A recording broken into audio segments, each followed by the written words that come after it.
Summer is in full swing, and with that comes the challenge of keeping young people engaged with activities and events that are safe, fun, and uplifting. This summer, the city of Baltimore is focusing on resources and events where kids can enjoy themselves in a safe environment. So joining me now to talk about his Outside in 25 youth engagement strategy is the mayor of Baltimore, Brandon Scott. Mayor Scott, thank you so much for being with us. Before we jump into this Outside in 25, I want to talk about what you're touting as a historic reduction in crime in Baltimore, including more than 23% drop in homicides. Talk to us about that.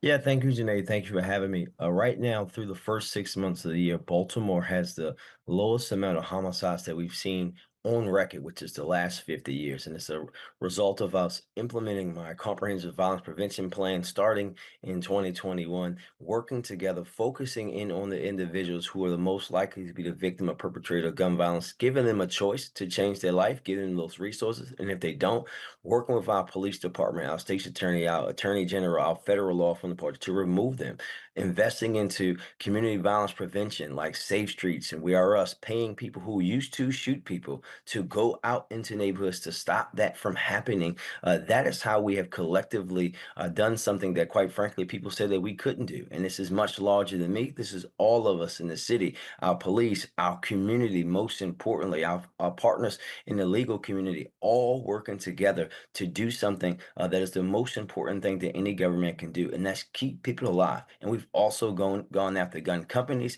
gun traffickers, gun stores. Every single part of this public health issue known as gun violence has been tackled through this, and we have a lot of work to do. We are not celebrating; we are acknowledging the historic progress that we've made, and know that we have even further to go.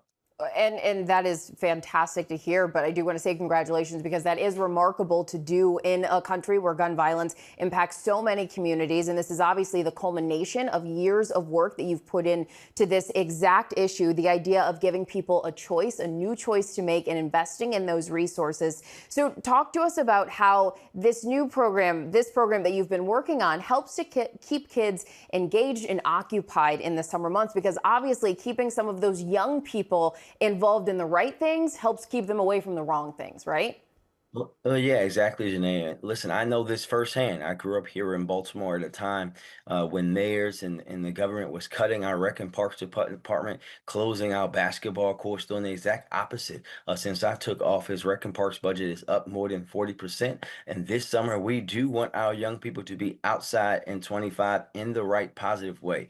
We have camps, 42 camps across our recreation centers, extended hours at 8 recreation centers. We have pool parties for our teens. We have 8,500 young people signed up through summer jobs for our youth works program. We have literacy programs at our schools. We have doing all of the things that we have to do to keep our young people engaged. And when you think about that, 12,000 slots inside city schools. When you think about the depth of the things that we have, from literacy, from credit recovery, all the things that we're doing for our young people. Their specialty camps. We want all of the young people in Baltimore to be engaged in a positive way, because we know our young people are our greatest resource, and you have to invest in them now instead of trying to fix them on the back end. Have we seen happen time and time again? And this seems absolutely really like a large scale community effort. You mentioned earlier talking to people who used to maybe do some of the crime and getting them to get out there into the streets and talk to other people about not doing it. How is it working with those people who are then going out to work with other young people and just making sure that you don't have folks falling through the cracks? Yeah, listen, it's lovely. I think that everyone understands. I spent a lot of time with our Safe Streets, and I'm a member of We Are Us, some of our violence intervention workers. Some of them I grew up with, right? So I knew what they went through when we were coming up. And to see, and I always say that, Janae, I can go on corners in my neighborhood and Park Heights and have conversations that no other elected official can have. But I still can't have the conversations that some of my friends who were in that life can have. And that means the world of a difference because you have someone that has that lived experience, and seeing them go and save young people from turning into what they used to be. That is what this work is all about. And you can see that impact going because we let people know. Folks will tell you, you have to change the way you're living in order to stay alive. If not, we will remove you from the neighborhood via law enforcement.